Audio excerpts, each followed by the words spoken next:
न माधव समो मासो न कृत्य नियमम युगम न चा वेद समम शास्त्रम न तीर्थ गंगा समम। अर्थात बैसाख के समान कोई महीना नहीं है, सतयुग के समान कोई युग नहीं है, वेदों के समान कोई शास्त्र नहीं है और गंगा जी के समान कोई उत्तम तीर्थ नहीं है। ओम जय श्री विष्णु, जय माता रानी। दोस्तों आपके अपने चैनल राधे श्याम में आपका बहुत बहुत स्वागत है। तो दोस्तों आज की वीडियो में आपको सुनने को मिलेगा बैसाख महात्म्य पहला अध्याय, यानी बैसाख मास की कथा पहला अध्याय आपको सुनने को मिलेगा। तो हम भगवान श्री विष्णु का ध्यान करते हुए आपको बैसाख महात्म्य की कथा सुनाते हैं। परम पुरुष नारायण को नमस्कार कर तथा प्रकाश स्वरूपा देवी सरस्वती एवं श्री व्यास जी को नमस्कार करके जय शब्द का उच्चारण करें। सूत जी कहते हैं कि परमेष्ठी ब्रह्मा जी के पुत्र महामुनि नारद जी से राजा अम्बरीश ने पुनः परम पवित्र बैसाख महात्म्य पूछा। राजा अम्बरीश ने कहा, हे अनघ ब्राह्मण, जब मैंने आपके द्वारा वर्णन किए गए सभी मासों के श्रेष्ठ महात्म्य सुने तो निश्चित हुआ कि बैसाख मास सभी मासों में श्रेष्ठ मास है। इसलिए उस मास का महात्म्य विस्तार पूर्वक सुनने के लिए मेरे हृदय में बड़ी उत्सुकता है। हे ब्राह्मण, यह मास कैसे भगवान विष्णु का परम प्रिय है तथा परम प्रभु के अत्यंत प्रिय इस मास में भगवत प्रिय धर्म कौन से हैं? उनमें से करने योग्य कौन से धर्म हैं जो भगवान विष्णु को अत्यंत प्रिय है? उसमें कौन सा दान करना चाहिए और उसका क्या फल है तथा किस उद्देश्य से उन्हें करना चाहिए? और माधव यानी बैसाख के आने पर किन किन पूजा द्रव्यों से इन भगवान विष्णु की पूजा करनी चाहिए? यह सब हे नारद जी मुझसे कहिए, क्योंकि मैं श्रद्धा एवं भक्ति से पूछ रहा हूँ। श्री नारद जी बोले, पहले किसी समय मैंने श्री ब्रह्मा जी से पूछा था, तब उन्होंने पहले परम पिता परमेश्वर द्वारा लक्ष्मी के लिए कहे गए सनातन मास धर्मों को कहा। उसके बाद सभी मासों में कार्तिक, माघ एवं बैसाख को प्रधानतया विशेष माना तथा उसमें भी बैसाख मास को सबसे उत्तम बताया। यह परम पवित्र बैसाख मास सभी जीवों को माता के समान अभिलाषित फल देने वाला है और दान, यज्ञ, व्रत एवं स्नान किए जाएं तो इनके द्वारा सभी पापों का नाश होता है। यह बैसाख मास धर्म, क्रिया तथा तप का सार है और देवताओं से पूजित है। विद्याओं में वेद विद्या की भांति एवं मंत्रों में प्रणवसा है। वृक्षों में कल्प वृक्ष एवं गौओं में कामधेनु के तुल्य है। सभी सर्पों में शेषनाग के समान एवं पक्षियों में गरुड़ जैसा है। देवताओं में तो विष्णु के समान एवं वर्णों में ब्राह्मण सा है। प्रिय वस्तुओं में प्राण की तरह, सुहृदों में अपनी स्त्री की तरह है। नदियों में गंगा सा और तेजों में सूर्य सा, अस्त्र शस्त्रों में सुदर्शन चक्र सा एवं धातुओं में सुवर्ण जैसा है। वैष्णव में जैसे शंकर भगवान, रत्नों में जैसे कौतुभ मणि, उसी प्रकार धर्म के हेतु सभी मासों में बैसाख मास है। जगत में भगवान विष्णु की प्रीति में सहायक इसके समान कोई नहीं है। जो मनुष्य मेष संक्रांति में प्रातः अरुणोदय काल में बैसाख स्नान में लगा रहता है, अर्थात जो बैसाख मास में प्रतिदिन प्रातः सूर्योदय से पूर्व स्नान करता है, उस पुरुष पर लक्ष्मी सहित भगवान विष्णु पूर्ण रूप से प्रसन्न रहते हैं। जिस प्रकार जीवों को प्रसन्नता एवं संतुष्टि अन्न से होती है, उसी प्रकार यह सुनिश्चित है कि बैसाख स्नान से भगवान विष्णु तृप्त होते हैं। बैसाख स्नान में लगे रहने वाले मनुष्यों को देखकर विष्णु भगवान परम प्रसन्न होते हैं। केवल बैसाख स्नान मात्र से ही मनुष्य सभी पापों से छुटकारा पाकर विष्णु लोक में पूजा प्राप्त करता है।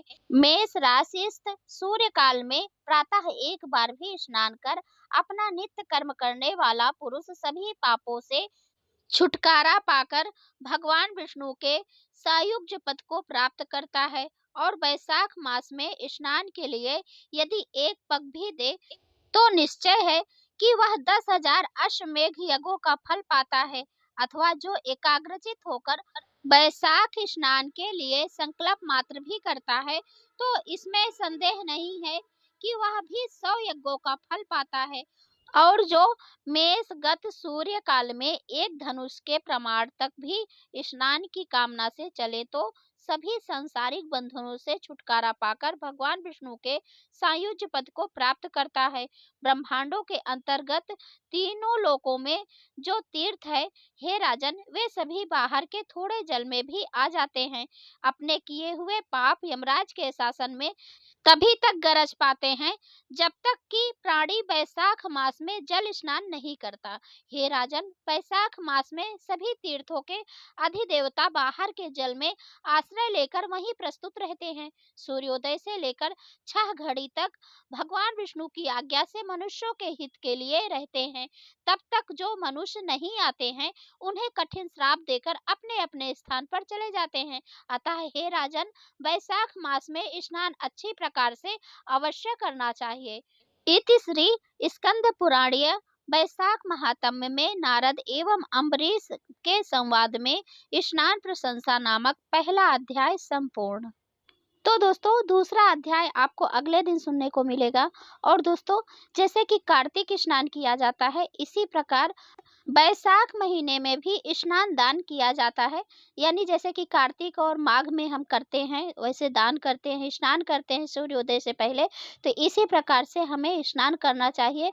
जो भक्त ऐसा संकल्प लेते हैं तो बहुत ही अच्छी बात है, जरूर लेना चाहिए। इससे भगवान विष्णु प्रसन्न होते हैं, माता लक्ष्मी के सहित।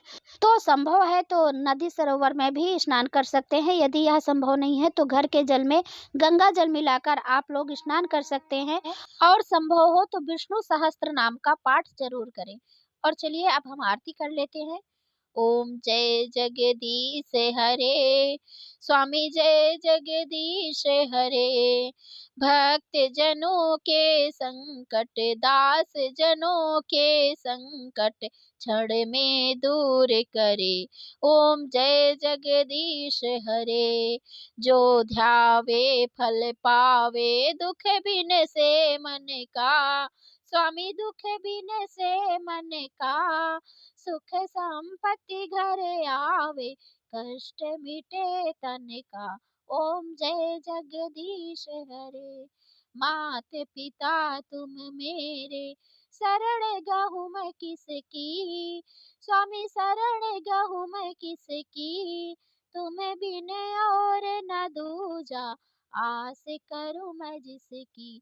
ओम जय जगदीश हरे। तुम हो पूर्ण परमात्मा, तुम अंतर्यामी।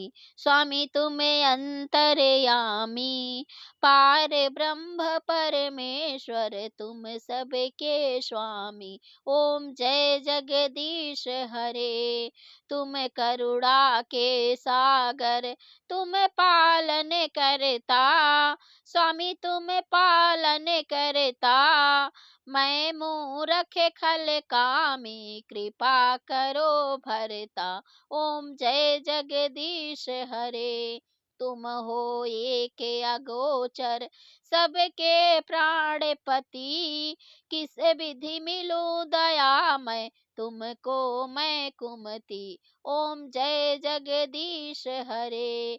दीन बंधु दुख हरता, तुम ठाकुर मेरे। स्वामी तुम रक्षक मेरे, अपने हाथ बढ़ाओ, करुणा हस्त उठाओ, द्वार पड़ा तेरे। ओम जय जगदीश हरे। विषय विकार मिटाओ, पाप हरो देवा। स्वामी पाप हरो देवा, स्वामी कष्ट हरो देवा। श्रद्धा भक्ति बढ़ाओ, संतन की सेवा। ओम जय जगदीश हरे। ओम जय जगदीश हरे। स्वामी जय जगदीश हरे। तो एक बार प्रेम से बोलिए भगवान श्री विष्णु की जय, माता लक्ष्मी की जय। तो दोस्तों, आपको बैसाख महात्म्य की कथा हर दिन सुनने को मिल जाएगी, जरूर सुनिएगा। तो दोस्तों, ये थी आज की वीडियो। यदि यह वीडियो आपको अच्छी लगी हो तो लाइक कीजिए, शेयर कीजिए और चैनल को सब्सक्राइब जरूर करें। अब अगला अध्याय आप सुनेंगे कल। तब तक के लिए नमस्कार और वीडियो देखने के लिए बहुत बहुत धन्यवाद। जय माता दी।